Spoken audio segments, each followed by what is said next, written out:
diba? Hindi ka pa rin mag-invest? Ako, nag-invest na ako. Bakit ka nagmamadali?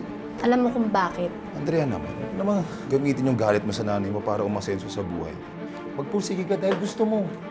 Daisy, kailangan ko sana ng pamasahe. Jeff, hindi naman sa nagre-reklamo ako, pero... Alam ko kasi napabigat na ako sa'yo eh. Promise, pagbalik ko mamaya may trabaho na ako. Tama nga si Daisy, tol. Bumalik ka na kaya kay Tita Felma. Alam mo kung ganyan lang din sasabihin mo, uwi na ako. Real talk ka lang eh. Yung trabaho kong sinasabi mo, ano ng balita? Boss, kasama ko dito yung kaibigan kong ire-recommend ko sana sa Shop Point. Marunong naman magmotor yan, no? Marunong ko magmotor. Okay, tanggap ka na. Salamat, Velma. Hindi ko talaga alam kung paano ko haharapin to kung wala ka. Are you ready to talk about the case we're going to file against your wife? Opo, attorney. Hazel? Parang awa mo na. Gusto ko lang humingi ng tawad sa anak natin. I'm so sorry, anak. Nakiusap ako. Tawarin mo na ako. Mommy, please stop harassing Tita Felma. Hayaan niyo po muna kami ni Dad. Baka pwede. Huwag na natin paabutin sa demandahan to. Hindi lumabas din yung totoo. Kaya ka nagmamakawa kami na para iurong ko yung demanda. Dad, please, ayoko na po ng gulo. Ayoko na pong ikwento sa ibang tao yung mga problem natin. Kaaway mo yun, tinulungan mo, kakaiba ka rin minsan, alam mo. Subukan lang yan, no? Naguluhan ulit sila, baka mawala na siya ng anak. Pag nangyari yun, ikaw na ang magiging nanay ni Jessica? May mga anak ka na mas kailangan ng pansin mo. Ate Didang, si nanay. Baka kailangan pa siya ni Jessica. May anak po kaya siyang naghihintay dito. Saan ang gagaling yung selos na yan kay Jessica, ha? Iba, oh. Nakakatampo lang po kasi si nanay. Parang nakakalimutan niya na ako. Pahinga muna ako sa pangungulit sa mag-ama ko. Dito muna tayo mag-focus dyan, sa tendera ng longganisa na yan.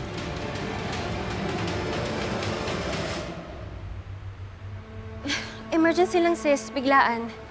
Kailangan sa school ni Tetay eh. Wala ka pa talaga mapapahiram? Sige. Salamat. Daisy! Bye-bye. Kanino yan? Sa akin? Ayan.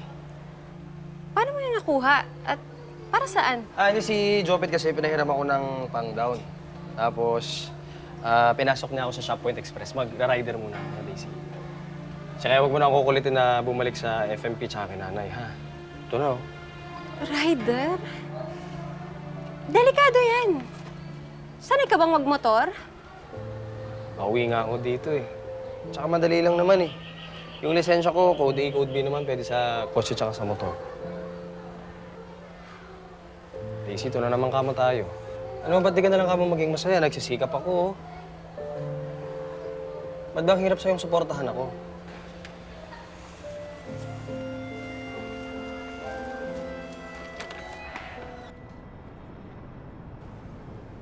Guys, thank you sa pagpunta, ha.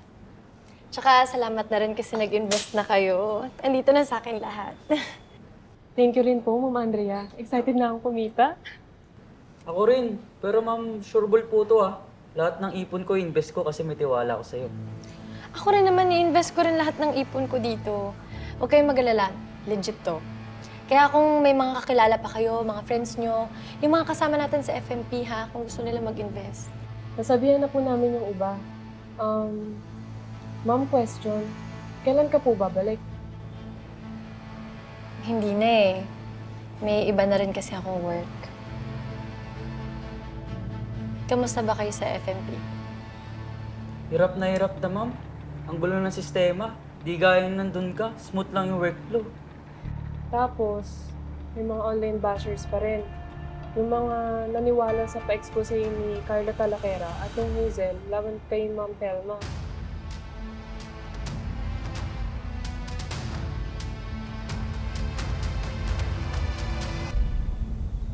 Kumain ka ng marami, ha? Opo. Para makabawi ka ng lakas ka agad. Tsaka mamaya, huwag na kayo magpuyat ni Ate Colin mo. Matulog kayo na maaga para lumakas ka kaagad. Ha? Opo. Thank you po. Ayan. Jessica? Nakauwi ka na! Ate Colleen!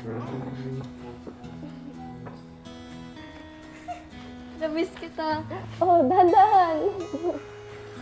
Bukas pa sana kami uuwi, pero pinilit ko sila Dad at Tita Felma na ngayon na. Wala man lang nag-inform sa akin. Bunso! Naku, Bunso. Halika na nga, kumain ka na. Halika nga. Sige na, Jessica.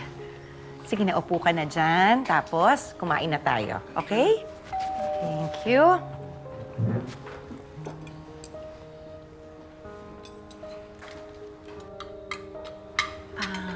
Yung bagoong. Thank you. Thank you. Ate Velma, si Daisy nasa labas. Bakit ayaw niya pumasok? Eh, may naghihintay kasing sakay car. Oo, sige. Sige, lalabas na lang ako. Sandali lang, ha? Sige, kumain lang kayo. Sige, mauna na kayo dyan. Sige, di na ikaw nang bahala. Sige po. Ang dami naman ito. Ano ba talagang plano mo dito? Di ba gusto ko nga pabagsakin ng FMP? Yung kumpanya ni Velma. Dito natin sisimulan.